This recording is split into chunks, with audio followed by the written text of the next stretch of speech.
ממש להיכנס לנושא הזה של חקלאות ימית, שקוראים לה היום חקלאות ימית. התחילו להתעניין בריבוי, חשבו שזה בלתי אפשרי לגמרי. זה היה מהרבה סיבות, כי ההבנה במים הייתה הבנה במים מתוקים, שזה נושא שונה לגמרי בעולם אחר מאשר במים מלוחים. ולא הבינו את זה, אנשים לא קלטו את הקטע ולא הבינו מה ההבדל. נושא של ריבוי הוא חלום אקזוטי להרבה אנשים, ויש גם הרבה אנשים שאומרים בעד ונגד, למה טוב להרבות ולמה, מה הסיבות לנגד, מבחינה של ריבוי של היברידים, של נגד הטבע, והרבה הבנה עכשיו יש מבחינה שחושבים על העתיד, כל אפקט החממה, שכן צריך לחשוב על ריבוי של זנים מסוימים על מנת לשמר ולהכיל את העולם. ויש הרבה סדרות תיעודיות על שבן אדם שמרבה עכשיו דגי טונה, כחול סנפיר, שהוא הצליח, הוא מרבה, ובגלל זה הנושא הזה מאוד חשוב. מה השוני בין ריבוי מתוקים לריבוי של מלוחים? ההבנה הייתה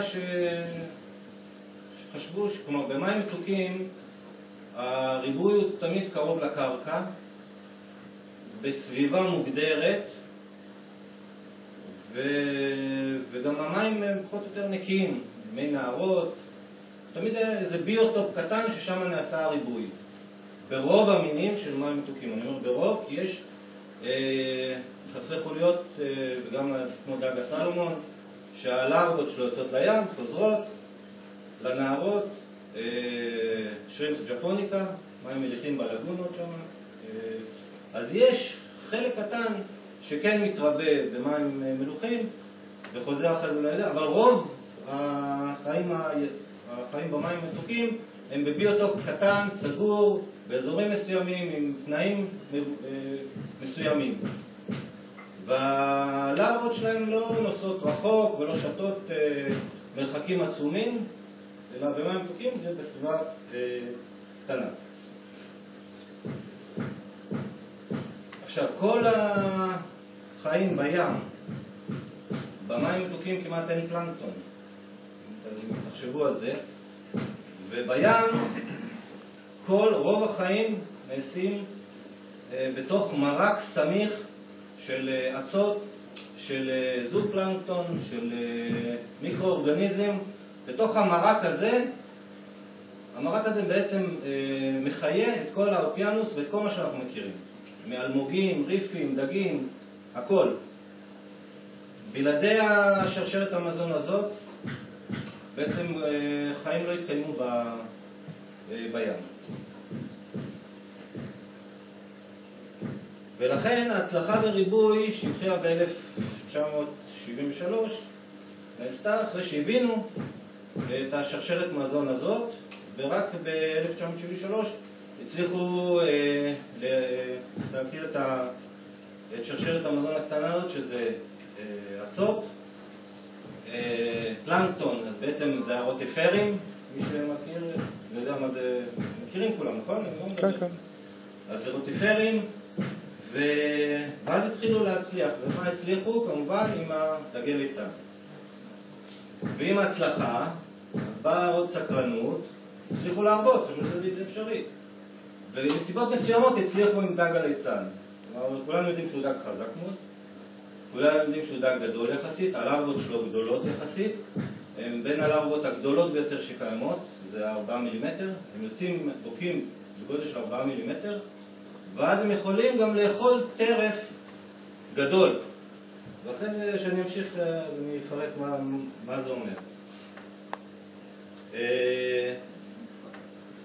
וגם הביולוגים הימיים הבינו את התהליך, שזה עניין פיזי, כימי ומזון. זה שלושת הדברים.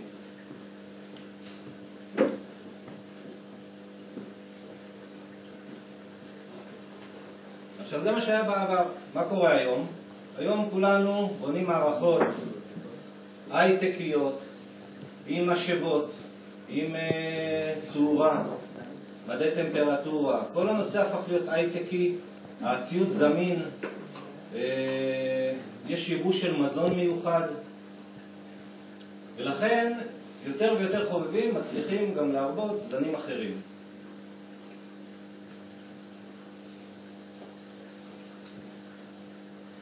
עכשיו, לגבי מיני דגים, יש המון סוגים של דגים, וסוגי הדגים השונים הם גם חיים בסביבות שונות, יש להם התנהגות שונה, וגם הם מבחינת זכר ונקבה, יש מינים שהם, אפשר להגיד להם דו-מיניים, כלומר יש נקבה דומיננטית, הם נולדים גם זכר וגם נקבה, הדומיננטי הופך להיות נקבה כמו בליצנים, והפחות דומיננטי נהיה זכר. הנקבה מתה, הזכר הדומיננטי הופך להיות המין שלו לנקבה ותופס לו בן זוג, והם הופכים להיות זוג. לעומת דגים אחרים שמהלידה הם מוגדרים כזכר או נקבה, הם חלק צריכים להכיר ביניהם, כלומר, ומה זה אומר לגבינו? שאם אנחנו רוצים להרבות דג מזן מסוים, אי אפשר פשוט להגיד, זה זכר, זה נקבה, אני מזהה, בואו נשים אותם במקום אחד שיתרבו. זה לא הולך ככה. יש זנים שאם הקליטה ביניהם לא תהיה תוך כדי כלום, עם הכנה, ולתת לה נקבה, כלומר ממש לשים אותה בכלוב, ולתת לה את הזמן שלה לצאת מאחור לזכר, הזכר יכסח אותה או שהיא תהרוג אותו. בליצנים אמרנו כל שני דגים יהיו זוג. יש דגים שההבחנה בין המינים לא קיימת, ואז כמו שיש פה אנשים עם דיסקוסים, כולנו מכירים דיסקוסים, יודעים שאנחנו רואים להקה, מתחבר לנו זוג, אנחנו אומרים, הם ביחד, הם יתירו לגזע, בוא נפריד אותו. ואז יש לנו את המחזור של ההטלות, בדיסקוסים זה יחסית קל, אני אומר.